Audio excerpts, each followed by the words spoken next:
Emma Carter had spent the last 3 years building walls so high that no one, not her employees, not her board of directors, not even the well-meaning friends who still tried, could scale them. To the outside world, she was the epitome of resilience, the young CEO who had returned to her empire after a devastating car accident left her paralyzed from the waist down, a woman who commanded respect in boardrooms and still signed billion-dollar deals with the same steady hand she always had.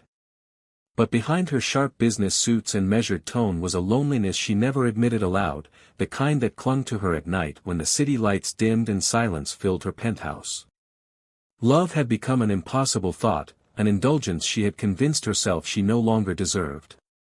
So when her best friend, Clara, insisted she go on a blind date, Emma nearly laughed in her face. "Do you honestly think some man is going to look at me and see anything but this chair?" she snapped, tapping the wheel beside her. Clara, undeterred, had only smiled and said, "Then don't give him the chance to define you. You define the moment." And so, against her better judgment, Emma found herself in a small, softly lit café on a Wednesday evening, dressed in her signature dark blazer, her makeup flawless, her hair pulled into a sleek knot. She hated herself for how anxious she felt, her fingers drumming against the table as she waited for a stranger she already knew she wouldn't like. She pictured some smug businessman with polished shoes and a fake smile, the kind who would pretend not to notice her wheelchair but whose eyes would betray discomfort. The thought alone made her chest tighten with dread. She didn't want to be someone's pity project or a novelty date. She was preparing herself for the disappointment when the bell above the café door chimed and a man walked in, not the polished executive she imagined, but someone entirely different. He wore a clean but slightly wrinkled shirt, jeans that looked worn from real work, and hands that still bore faint stains of grease no amount of soap could fully remove. His eyes scanned the room with an awkward hesitancy until they landed on her, and instead of the flicker of pity she had braced for, there was only a flash of uncertainty, like he wasn't sure he belonged here. For a moment, Emma almost smirked at the irony. Her worst expectation wasn't about to come true, something stranger was happening. This wasn't the man she thought she was meeting. He looked more like someone who should be fixing cars than sipping overpriced coffee in a place with jazz playing softly in the background. And yet, when he walked toward her table and hesitated, blurting out, "I think I might be in the wrong place, but are you Emma?" Something in his honesty made her chest stir in a way it hadn't in years. She didn't know whether to send him away or invite him to sit down. What she did know, with startling clarity, was that for the first time in a very long time, she was curious. Jake Lawson had never stepped into a café like this before. It wasn't the kind of place where grease-stained hands and a life spent under car hoods belonged, and as he tugged nervously at the collar of the only clean shirt his sister had ironed for him, he wondered for the 100th time why he had agreed to this blind date. His sister, Mandy, had practically bullied him into it, insisting that he needed to meet someone outside the garage, someone who might remind him there was more to life than engines and late-night takeout, but the moment he walked in and saw the sophisticated woman sitting alone by the window, her blazer sharp and her posture dignified despite the wheelchair she occupied, he felt as though he had wandered into a world where he clearly didn't fit. She looked like she belonged on the cover of a business magazine, someone who dealt in numbers that had more zeros than he had ever seen in his bank account, while he was just a mechanic who spent most of his days elbow-deep in oil and trying to keep his struggling repair shop afloat. He almost turned around and left, convinced he had made a mistake, but her eyes, cool, guarded, and yet undeniably curious, caught his before he could retreat. Summoning every ounce of courage, he approached, and his words tumbled out with awkward honesty, "I think I might be in the wrong place, but are you Emma?" To his surprise, instead of looking disappointed, she let out a small laugh, one so genuine and unpolished that it disarmed him instantly. That laugh wasn't rehearsed, wasn't polite, it was real, and it startled her as much as it startled him, for Emma Carter hadn't laughed like that in years. She gestured for him to sit, and though he hesitated, Jake slid into the chair opposite her, his nerves warring with a strange sense of relief. Conversation stumbled at first, his world of carburetors and wrenches seemed galaxies away from her empire of boardrooms and billion-dollar deals, but something in his candid way of speaking chipped at her defenses. He didn't sugarcoat things, didn't dance around her wheelchair, and when he nervously admitted that he'd expected someone entirely different, she found herself leaning in instead of pulling away. "So did I," she replied softly, almost amused. The words hung between them like a bridge, unexpected but solid, and slowly, their awkwardness gave way to something lighter. Jake told stories about fixing up old cars, about the joy of hearing an engine roar back to life, and Emma, against her own will, found herself listening with more than polite interest, realizing that beneath his calloused hands and rough edges was a man who lived with a kind of passion she hadn't seen in years.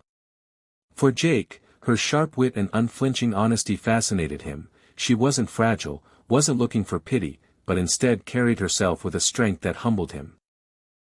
By the time the coffee cups were empty and the night air pressed against the café windows, neither of them realized just how much had shifted. What was supposed to be an awkward, mismatched blind date had turned into something neither had expected, a spark, faint but undeniable, flickering in the shadows of two very different lives. Over the following days, Emma found herself replaying that first meeting in her mind, surprised at how the memory lingered like a song she couldn't stop humming, and though she had gone into the blind date prepared to endure disappointment, what she had walked away with instead was an unexpected sense of curiosity about the mechanic who seemed so out of place in her world yet so comfortable in his own skin. Jake Lawson wasn't polished, wasn't practiced in the art of charm or the shallow games of corporate networking, but there was an ease in the way he spoke, a sincerity that clung to every word, and Emma realized she wanted to see him again, not out of obligation, but because for the first time in years she felt like someone was looking at her without seeing only her chair.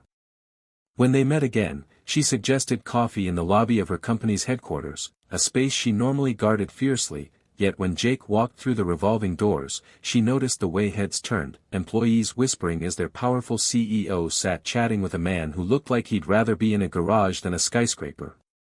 At first, their conversation stumbled as Emma's armor of professionalism slipped back into place, but Jake, with his unfiltered honesty, cracked through it by admitting, "This place makes me feel like I should have worn a suit, but I think I'd faint if I tried." That made her laugh again, and the sound carried across the polished marble floor, startling her assistants who rarely saw her smile. Bit by bit, Emma found herself opening up, telling him about the frustrations of being underestimated, about board members who spoke over her, about the quiet ache of nights spent staring at the city skyline wondering if life had passed her by. Jake didn't offer hollow reassurances. Instead, he leaned forward and said, "You're stronger than any of them, you know. They'll never admit it, but you scare the hell out of them, in a good way." His words weren't laced with pity but with respect, and that difference cut through her defenses more than she expected.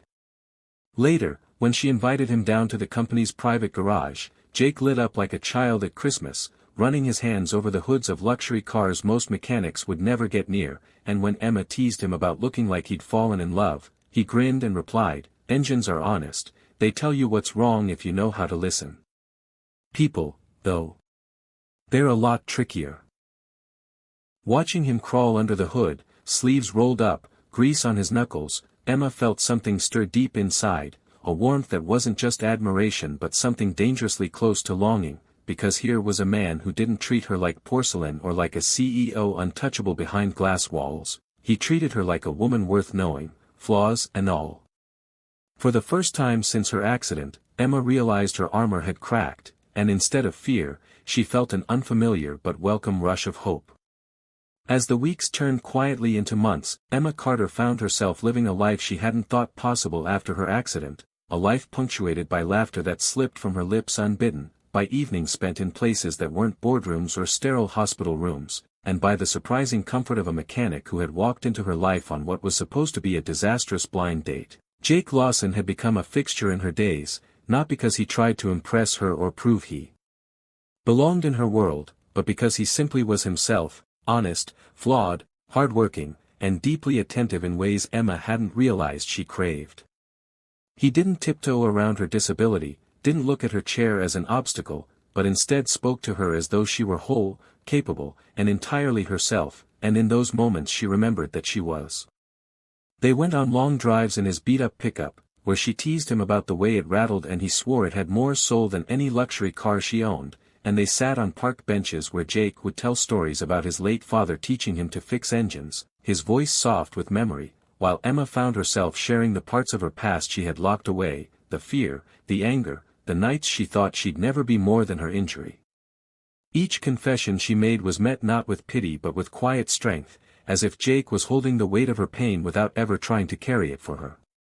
One evening, as they sat together watching the city skyline shimmer against the night, Jake turned to her and said with a crooked grin, "You know, I think this was the best blind date mistake I ever made."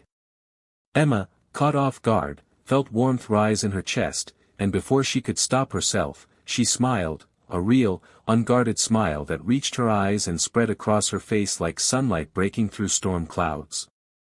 It startled her because she realized she hadn't smiled like that since before the accident, hadn't felt that surge of joy, raw and unfiltered, in years. In that smile was something more than gratitude, it was the acknowledgement that hope had returned, that life wasn't finished with her, and that perhaps love was not the closed door she had believed it to be.